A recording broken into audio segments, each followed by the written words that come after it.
भारत का संविधान। दोस्तों, भारत का संविधान वर्तमान में कुल 466 अनुच्छेदों को समेटे हुए है। ये अनुच्छेद कुल मिला के 24 भागों में बटे हुए हैं। जैसे 1 से 4 तक यानी अनुच्छेद 1, 2, 3, 4 ये पहले भाग में हैं। फिर अनुच्छेद 5 से दूसरे भाग में, फिर अनुच्छेद 12 से 35 तीसरे भाग में। इस तरीके से ये कुल मिला के 24 भागों में बटे हुए हैं और अभी वर्तमान में कुल 12 अनुसूचियाँ हमारे संविधान में दी हुई हैं। अनुसूचियों को ऐसे समझा जा सकता है जैसे अंत में कुछ लिस्टिंग, जैसे राज्यों के नाम की लिस्टिंग या और भी कई चीज़ों की लिस्टिंग अंत में चिपका दी गई हो। अनुसूचियों का वर्णन अनुच्छेदों के बीच बीच में मिलता रहेगा, जो मैं आपको बताता रहूँगा। अब आते हैं पहले अनुच्छेद पर। पहले अनुच्छेद के अनुसार भारत यानी इंडिया राज्यों का एक संघ है। यहाँ संघ के क्या मायने? हमें 3 चीज़ें ध्यान रखनी होंगी: कन्फेडरेशन, फेडरेशन और यूनियन। यहाँ कन्फेडरेशन का अर्थ होता है परिसंघ और फेडरेशन और यूनियन दोनों की ही हिंदी संघ होती है, लेकिन मायने थोड़े अलग होते हैं। जैसे अमेरिका एक फेडरेशन है, वहाँ पर 50 राज्य एक नियम, एक साझेदारी के तहत केंद्र से जुड़े हुए हैं। लेकिन भारत में ऐसा नहीं है।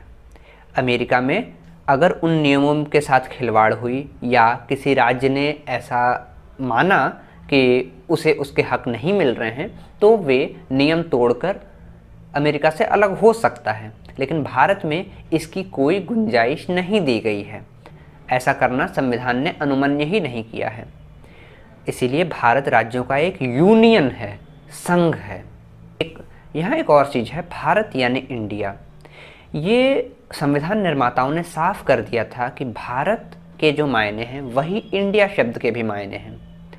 अभी जून 2020 में ही एक पिटीशन डाली गई थी, जिस पर शरद अरविंद बोबड़े जी की अध्यक्षता में 3 जजों की बेंच ने यह डिसीजन लिया कि जो पिटीशन था जिसका ये कहना था कि भारत या हिंदुस्तान नाम को ही रहने दिया जाए, इंडिया नाम को हटा दिया जाए, क्योंकि ये फॉरेन ओरिजिन का शब्द है, यानी विदेशी शब्दों से बना है। तो इसे ठुकरा दिया गया। कारण बताया गया कि इस चीज़ पर संविधान सभा में बरसों पहले बहस हो चुकी है, जिसके बाद ही पहले अनुच्छेद में कहा गया कि इंडिया यानी भारत राज्यों का एक संघ है।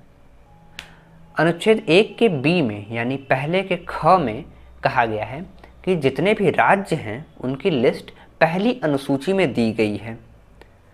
अनुच्छेद 1 के सी में यानी पहले के ग में कहा गया है कि भारत में कुल 3 प्रकार के क्षेत्र होंगे। पहला राज्य यानी स्टेट, जो कि अभी वर्तमान में 28 हैं। दूसरा केंद्र शासित प्रदेश यानी यूनियन टेरिटरी, जो कि वर्तमान में 8 हैं। और तीसरा अर्जित क्षेत्र यानी वैसे विदेशी क्षेत्र जिन पर भारत कभी भी अधिग्रहण करके उनको अपना राज्य बना सकता है।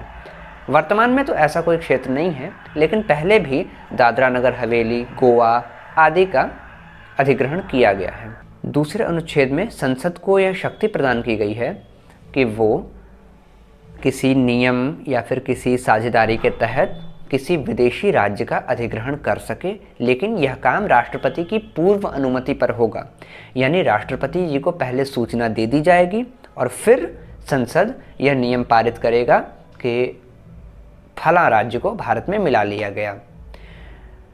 उदाहरण के तौर पर 35वां संविधान संशोधन 1974 में करके सिक्किम को एक सहराज्य बनाया गया था और 36वां संविधान संशोधन 1975 में करके सिक्किम को एक अपना राज्य बना लिया गया।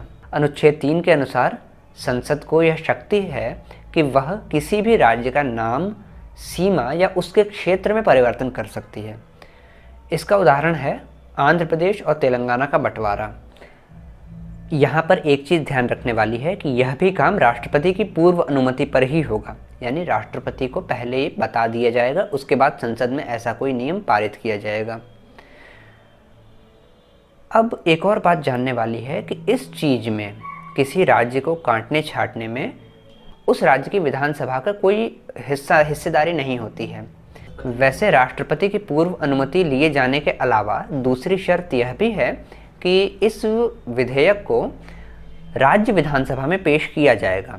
राज्य विधानसभा चाहे तो इसे पारित कर सकती है या कुछ संशोधन दे सकती है, लेकिन राष्ट्रपति या संसद इस मुद्दे पर राज्य विधानसभा की बात मानने के लिए बिल्कुल भी बाध्य नहीं है। इसी तरह हम साफ देख सकते हैं कि संविधान ने राज्यों के सीमाओं के अस्तित्व की गारंटी बिल्कुल नहीं दी है।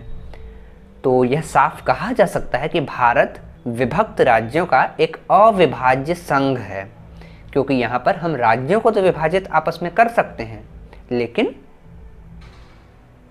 देश को विभाजित करने का कोई संवैधानिक रास्ता नहीं है। चौथे अनुच्छेद में यह बताया गया है कि दूसरे और तीसरे अनुच्छेद के अनुसार जो काम हुआ, यानी कि राष्ट्रपति की पूर्व अनुमति लेकर हमने किसी विदेशी राज्य को अधिग्रहित कर लिया, या तीसरे में राष्ट्रपति की पूर्व अनुमति से किसी वर्तमान राज्य के नाम सीमा क्षेत्र में परिवर्तन कर दिया, यह दोनों चीज़ संविधान संशोधन यानी अनुच्छेद 368 के बाहर रहेंगे। यानी इनमें केवल साधारण बहुमत से पास करा लिया जाना जरूरी है, किसी विशेष बहुमत की आवश्यकता नहीं। एक और चीज़ ध्यान रखने वाली है, क्योंकि यह दोनों आर्टिकल 2 और 3 राष्ट्रपति की पूर्व अनुमति से हो रहे हैं, तो संसद जब इन विधेयकों को पारित करके भेजती है तो राष्ट्रपति उस पर हस्ताक्षर करने के लिए बाध्य होता ही है। और यदि ऐसा कोई परिवर्तन किया जाए तो अनुच्छेद 1 के बी में परिवर्तन होगा, यानी कि राज्यों की जो अनुसूची है उसमें भी परिवर्तन किया जाना तय है।